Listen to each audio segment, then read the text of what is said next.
వీక్షకులందరికీ నమస్కారం. మే నెల 15వ తారీఖున దేవగురువైనటువంటి బృహస్పతి ప్రస్తుత వృషభ రాశి సంచారాన్ని వదిలిపెట్టి మృగశిర నక్షత్రం 3వ పాదం మిథున రాశిలోకి అనగా మిథున సంక్రమణం ఆయన చేయబోతూ ఉన్నారు. ఈ సంక్రమణంలో భాగంగా ద్వాదశ రాశుల వారికి ఏ విధమైనటువంటి శుభాశుభ ఫలితాలు కలగబోతూ ఉన్నాయి, అలాగే ప్రత్యేకించి ఈ గురుని యొక్క సంచారానికి సంబంధించినటువంటి సందేహాలు కొన్ని ఉంటాయి. ఉదాహరణకి మిథున రాశిలో గురుని యొక్క సంచారం ప్రారంభమైనప్పుడు సరస్వతీ నదీ పుష్కరాలు అనేటువంటివి వస్తాయి. అలాగే ఈ గురుడు ప్రత్యేకించి ప్రతి సంవత్సరం గురుర్ ద్వాదశ మాసాన్ని త్రింసన్మాసం శనేశ్చరః, గురువు 12 నెలల పాటు ఒక రాశి యందు సంచారం చేస్తారు జనరల్గా అయితే సంవత్సరంలో ఏమవుతుంది, కొన్ని సందర్భాల్లో అతిచార గతే జీవౌ, గురునకు అతిచారము అనేటువంటి ఒక అవస్థ ఉంటుంది.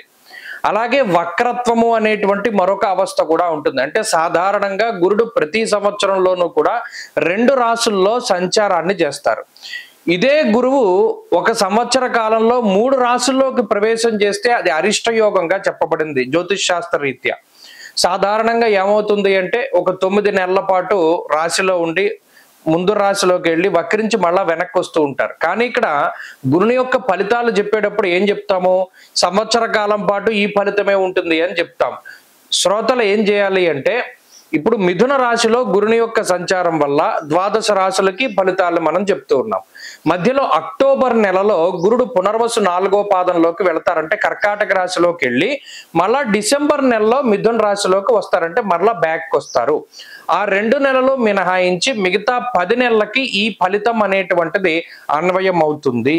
కాబట్టి ఆల్మోస్ట్ సంవత్సరం పాటు కూడా గురుడిచ్చేటువంటి ఫలితాలు ఏ విధంగా ఉన్నాయనేటువంటి విషయాన్ని మనం చాలా క్లుప్తంగా ఈ వీడియో ద్వారా తెలుసుకొనవచ్చును. అలాగే గురుని యొక్క కారకత్వాలు కొన్ని ఉంటాయి. యజన కీర్తి గృహ కాంచన పుత్ర వస్త్ర అశ్వాది కారకో గురు, దేవగురువైన బృహస్పతి సంతానానికి కారకుడు, వాహనానికి కారకులు ఆయన. అలాగే గృహానికి భూమికి సంబంధించినటువంటి కట్టుబడులకి వాటికి కూడా కారకులు, యజ్ఞయాగాది క్రతువులకి కారకులు, తీర్థయాత్రలకి దైవ దర్శనాలకి వీటికి కారకులు. ఒక్క గురుడు జాతకంలో గోచార రీత్యా బలంగా ఉంటే, జాతకంలో బలం తక్కువగా ఉన్నా కూడా కొన్ని సందర్భాల్లో గోచార గురుడు చాలా వరకు కాపాడతారు. కాబట్టి ఈ విషయాన్ని మనం దృష్టిలో పెట్టుకోవాలి. గురుబలం లేదు గోచారంలో అంటే ఆ సంవత్సరం అంతా అదృష్టం ఉండదు, దైవ బలం ఉండదు, ఏ పని చేసినా కలిసి రాదు అనేటువంటి విషయాలు ఉంటాయి. కాబట్టి ప్రతి రాశికి ఈ ఫలితాన్ని మనం అన్వయం చేసుకుంటూ వెళదాం. ఈ గురుని యొక్క మార్పు సింహరాశి వారికి మే 15వ తారీఖున మారేటువంటి గురువు అత్యంత యోగదాయకమైనటువంటి ఫలితాన్ని ఇవ్వబోతూ ఉన్నారు. ఎందుకంటే ఇప్పటి వరకు సింహరాశి వారికి అష్టమ రాహు యొక్క స్థితి, అష్టమ శనేశ్వరుని యొక్క స్థితి, వీటి ద్వారా గురుబలం లేకపోవడం ద్వారా గత సంవత్సర కాలంగా చాలా రకాలైనటువంటి ఇబ్బందుల్ని వారు అనుభవిస్తున్నారు. సరైన ఎదుగుదల లేదు, ఏకాగ్రత లేదు. ఏదైనా కొత్త విషయం నేర్చుకోవాలి అన్నా, ఉద్యోగంలో ఎదగాలి అన్నా, లేదా ఏదైనా కొనాలి కొత్త వస్తువులన్నా, ఇలా ఏది చేద్దామన్నా సరే వారి మీద ఒక రకమైనటువంటి ఇంపాక్ట్, అనేక రకాలైనటువంటి సమస్యల తాలూకు ఇది పడి ఆ పరిస్థితులన్నీ కూడా వెనక్కి వెళ్ళిపోతూ ఉండేటువంటిది. అంటే ఏ పని ముందుకు సాగక అనుకున్న పనులన్నీ వాయిదా పడిపోయి కొంత ఇబ్బందికరమైనటువంటి పరిస్థితులు ఉన్నాయి. అందులోనూ దశమ కేంద్రంలో ఎప్పుడైతే గురుని యొక్క సంచారం జరిగిందో ధాన్యనాశో ధనచ్ఛేద అన్నారు. అంటే ఎప్పుడు చూడండి అకౌంట్లో డబ్బులు ఏమీ ఉండవు, ఎంత డబ్బు వచ్చినా ఖర్చు అయిపోతూ ఉంటుంది.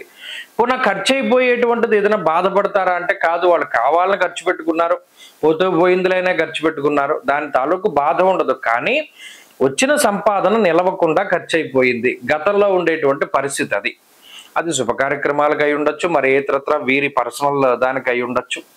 మరి ఈ సంవత్సరంలోనూ యశో వృద్ధిర్ బలం తేజ సర్వత్ర విజయ సుఖం, చాలా గొప్ప బలం, గురుబలం అన్నది చాలా గొప్పది.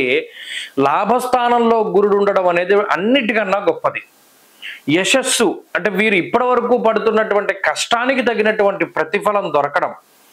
బలం తేజ అనారోగ్య సమస్యల్ని చాలా ధైర్యంగా ఎదుర్కోవడం, అనారోగ్య సమస్యల్ని తగ్గించుకోవడం, అలాగే ఉద్యోగపరమైనటువంటి పరిస్థితులు ఇబ్బందికరంగా ఉంటే వాటిని దాటగలగడం, సర్వత్ర విజయ సుఖం. ఎందులో చూసినా సింహరాశి వారు ఈ సంవత్సరంలో టాప్ మోస్ట్ పొజిషన్ లో ఉంటారు. ఈ గురుబలం వారిని ప్రతి దాంట్లోనూ విజేతలుగా నిలబెడుతుంది. ఇది వారి వారి ఇండివిజువల్ జాతకం మీద కూడా మనం ఆధారపడి ఉంటుంది. అయితే గోచారంలో గురుడు 100% దానికి కృషి చేస్తారు. ప్రతి చిన్న దాంట్లో ఆఖరికి క్యారమ్స్ బోర్డు ఆడుతూ ఉన్నా సరే అందులో నెగ్గడానికి గురుడు మీకు ఎక్కువ ఉపకరిస్తారు. అంటే బుర్రలో పాదరసం పోసినట్టు పరిగెడుతుంది ఆలోచనలో. ఎంత గొప్ప గొప్ప ఆలోచనలు వస్తాయంటే, అరే మనం ఇంతకాలం ఇక ఆలోచన రాలేదేంటి, ఇప్పటి వరకు మనం ఈ సమస్యతో బాధపడుతున్నాం, ఏదో అప్పుడే తెలుసుంటే బాడీకి బయటపడిపోతుంది కదా అనేటువంటి ధోరణిలో ముందుకు సాగుతుంది. ప్రత్యేకించి ఎదురుదాడి చేయడానికి, అంటే ఎవరైతే మిమ్మల్ని ఇబ్బంది పెడుతూ ఉన్నటువంటి శత్రువులు ఉన్నారో వారి మీద ఎదురుదాడి చేయడానికి గురుడు ఎక్కువగా ఉపకరిస్తారు. అలాగే శత్రునాశ మంత్రసిద్ధి అన్నారు. ఇప్పటి వరకు చేస్తున్నటువంటి మంత్రోపాసన అంతా కూడా చక్కటి ఒక కొలిక్కి వచ్చి అది మీకు అనుకూలించడం, లేదా మీరు ఏదైతే ఒక దీక్ష తీసుకుని ముందుకు వెళ్ళారో ఆ దీక్ష మీ సంకల్పం ఏదైతే ఉన్నదో ఆ సంకల్ప సిద్ధిని కలగజేయడం, ఇలా దైవం అనుకూలించేటువంటి పరిస్థితి, అదృష్టం వరించేటువంటి పరిస్థితి, వీటన్నిటికీ కూడా గురుడే కారణమవుతున్నారు సింహరాశి వారికి. కాబట్టి ఇది చాలా గొప్ప స్థితి. సింహరాశి వారికి అటు వివాహాది శుభ కార్యక్రమాలు జరగడం, సంతానం కలగడం, వస్త్రలాభం కలగడం, ఇల్లు కట్టుకోవాలి, సొంత ఇల్లు ఉండాలి అనేటువంటి వారి కోరికలు ఫలించడం, ఇల్లు అమ్మకాలు కొనుగోలు ఇవి ఏవైతే ఆగిపోయి ఉన్నాయో అవి ముందుకు సాగుతూ ఉండడం, సంతాన సంబంధమైనటువంటి సమస్యలు తగ్గి సంతానం కలగడం ఇత్యాదివన్నీ కూడా ఆనందదాయకమైనటువంటి విషయాలు. తీర్థయాత్రలు చేస్తారు గురుబలం వల్ల, ధార్మిక కార్యక్రమాల్లో పాల్గొంటారు, దేవాలయ ప్రతిష్టల్లో పాల్గొంటారు, చక్కగా దైవభక్తి అలవరుతూ ఉంటుంది, భగవంతుడి యొక్క అనుగ్రహం ఉంటుంది. ఇలా ఈ సంవత్సరంలో గురుబలం వల్ల ఈ రాశి వారు అత్యంత శుభ ఫలితాలనే పొందబోతున్నారు. స్వస్తి.